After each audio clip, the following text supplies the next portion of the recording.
On ne va pas s'en sortir. Ça va être dur. On n'aura peut-être que 10% de chance d'y arriver.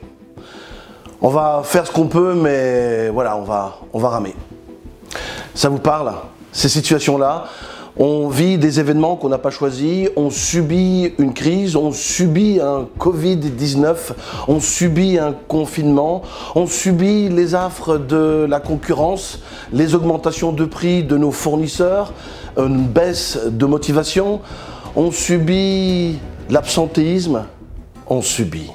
Face à une morosité ambiante, bien présente, il y a un état d'esprit qui peut lutter contre cette morosité ou en tout cas transformer cette ambiance plutôt négative en quelque chose de constructif.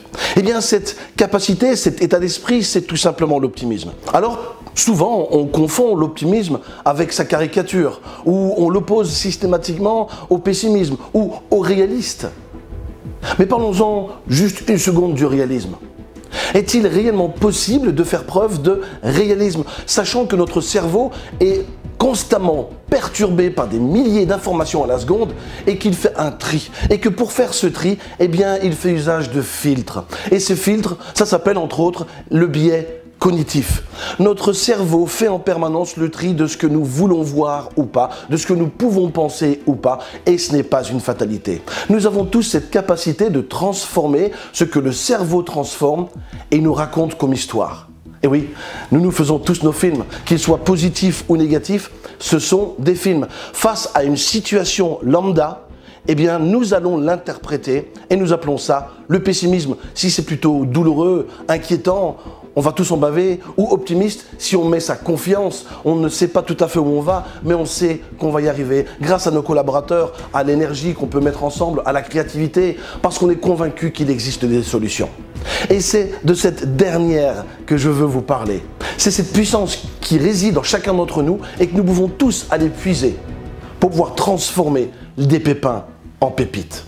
Pour les optimistes, le fait de percevoir un problème comme une opportunité, eh bien, fait que ça en devient probablement une. Eh bien, laissez-moi vous expliquer en quoi cette capacité intellectuelle, cet état d'esprit, cet état psychologique peut vous aider à transformer le pire en meilleur. Sortant de crise ou sortant de difficultés ou de nouveaux défis qui se présentent à vous, il est possible de mobiliser tous vos collaborateurs autour d'un état d'esprit. C'est celui d'imaginer qu'il est possible, ensemble, individuellement, en groupe, de créer un futur bien meilleur.